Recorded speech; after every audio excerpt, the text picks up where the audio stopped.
Buenos días y me alegro saludaros, aunque sea ya al final de este curso.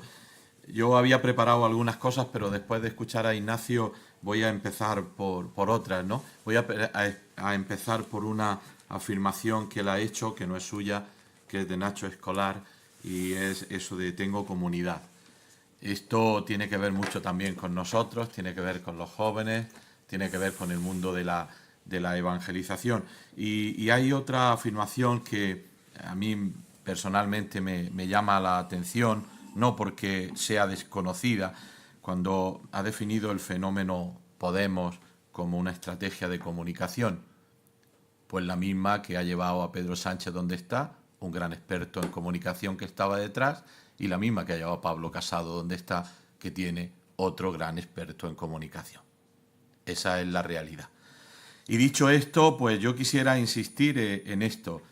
Tengo comunidad, tengo grupo. Esto tiene que ver mucho con el mundo de los jóvenes, con el mundo del tema que se han tratado en estas jornadas, que como podéis imaginar estaban inspiradas, y así lo habéis visto en las ponencias, por el próximo sínodo de los obispos que se va a celebrar en Roma en el mes de octubre. Por eso los jóvenes presentes de la sociedad y de la Iglesia. Esta palabra de presente de la sociedad y de la Iglesia es interesante porque no dice ya que los jóvenes sean el futuro, sino que los jóvenes son el presente.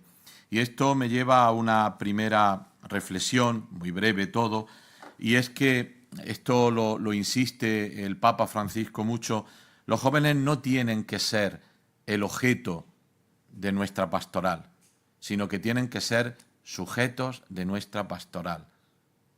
No solo a los que nos dirigimos, sino que ellos tienen que ser parte de nuestra pastoral, porque realmente son, como son parte del presente.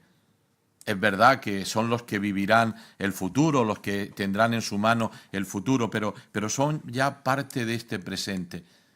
Por eso el que en el mundo, en la Iglesia, los jóvenes no solo sean objeto, sino que los jóvenes sean sujeto, me parece que es fundamental. Yo estoy seguro, no he tenido la oportunidad de escuchar las ponencias, pero que esto habrá salido muy a menudo en las ponencias. Ellos tienen que ser protagonistas. Y eso supone, por una parte, y me refiero en este caso a la Iglesia, pero creo que también a la sociedad, que hemos de escucharlos. Es importante escuchar a los jóvenes.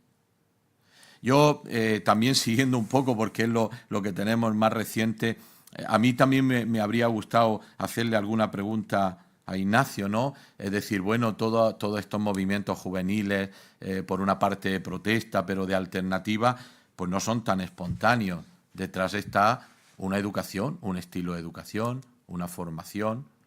No hay nada casi, no hay casi nada espontáneo.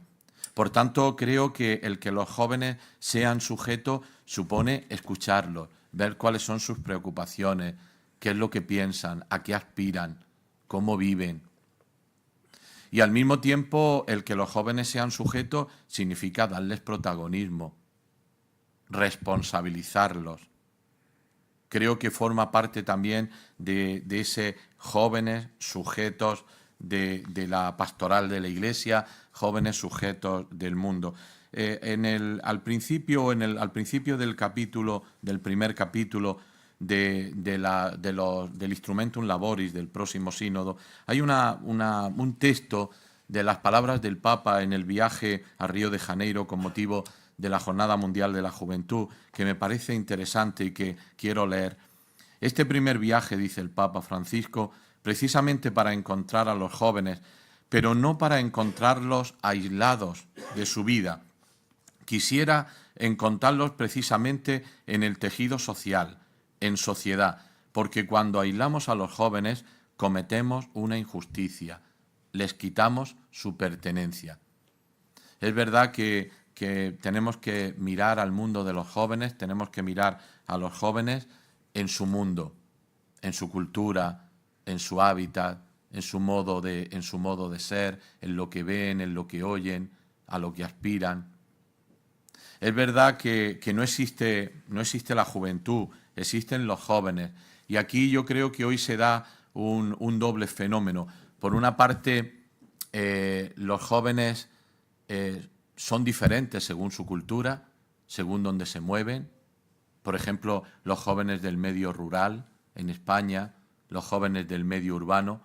Pero al mismo tiempo vivimos esto que ya se ha dicho hoy aquí, vivimos el fenómeno de la globalización. Yo recuerdo que cuando llegué a mi primera diócesis, a Guadix, ¿no? Una diócesis muy empobrecida, muy mayor, yo decía, bueno, aquí los jóvenes son diferentes. Y me decía alguien, no te lo creas. Aquí los jóvenes ven las mismas redes, oyen la misma música y toman lo mismo que toman los jóvenes de Madrid. Por tanto, es verdad que los jóvenes pueden tener sus diferencias allí donde viven, allí donde respiran, a lo que aspiran, pero al mismo tiempo los jóvenes viven en ese contexto de globalización donde realmente son iguales. Por eso es importante el ver los jóvenes en su contexto, en sus relaciones sociales, etcétera, ¿no?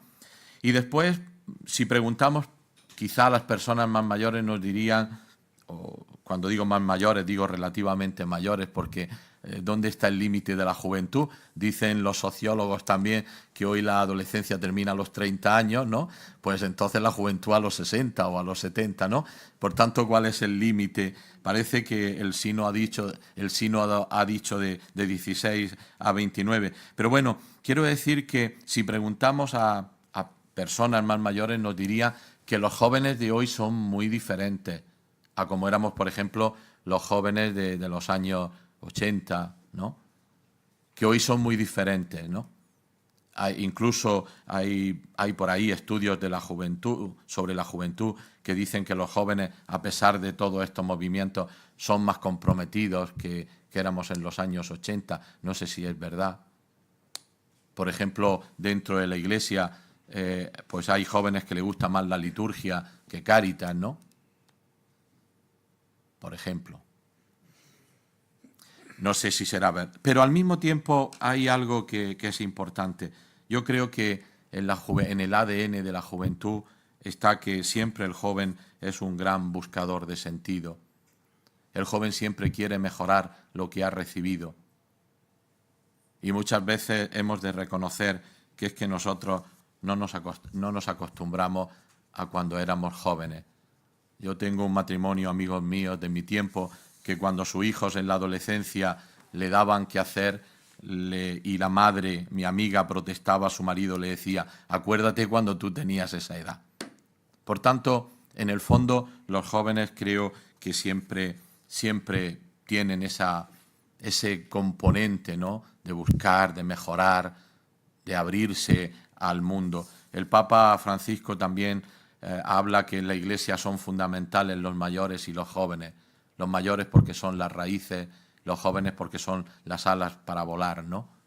Que nos traen aire nuevo. Y bueno, yo voy terminando, pero hablar también de que aquí ha salido pues de las relaciones intergeneracionales. Hay una afirmación que a mí me llama la atención también del Instrumentum Laboris del Sínodo, que posiblemente haya salido aquí, cuando dice que no hay confrontación intergeneracional, sino que hay una recíproca extrañeza. Y me parece que esto es para tenerlo en cuenta, para tomar nota. No se trata de que haya un enfrentamiento intergeneracional, sino que no nos reconocemos, que nos extrañamos, que somos extraños los unos para los otros, ¿no? Y esto creo que es un gran reto para el mundo y un gran reto también para la pastoral de la Iglesia. Bueno, yo no voy a seguir. Seguro que vosotros podíais decir, después de escuchar las ponencias tan interesantes que habéis escuchado estos días, me parece que es un tema importante el que se ha tratado, que se vea en el contexto del sínodo para los jóvenes que vamos a celebrar en Roma, también desde la base de la doctrina social de la Iglesia, puesto que estos cursos son de formación de la doctrina social de la Iglesia.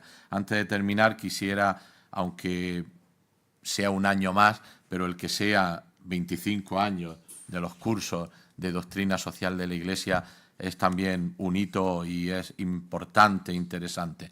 Yo me alegro, felicito a los que desde hace 25 años habéis estado trabajando en este proyecto y os animo a seguir adelante, a seguir en la formación en la doctrina social de la Iglesia y a seguir apostando pues, por la transmisión de esto que, como dicen los especialistas en doctrina social, no es nunca una tercera vía, sino que es la aportación de la Iglesia a la luz del Evangelio, la propia doctrina del Evangelio, en la mirada a las realidades sociales, políticas, económicas, culturales, etcétera. Muchas gracias a todos por asistir, muchas gracias a los ponentes, especialmente a Ignacio por su última ponencia, y os esperamos, si Dios quiere, el año que viene. Muchas gracias.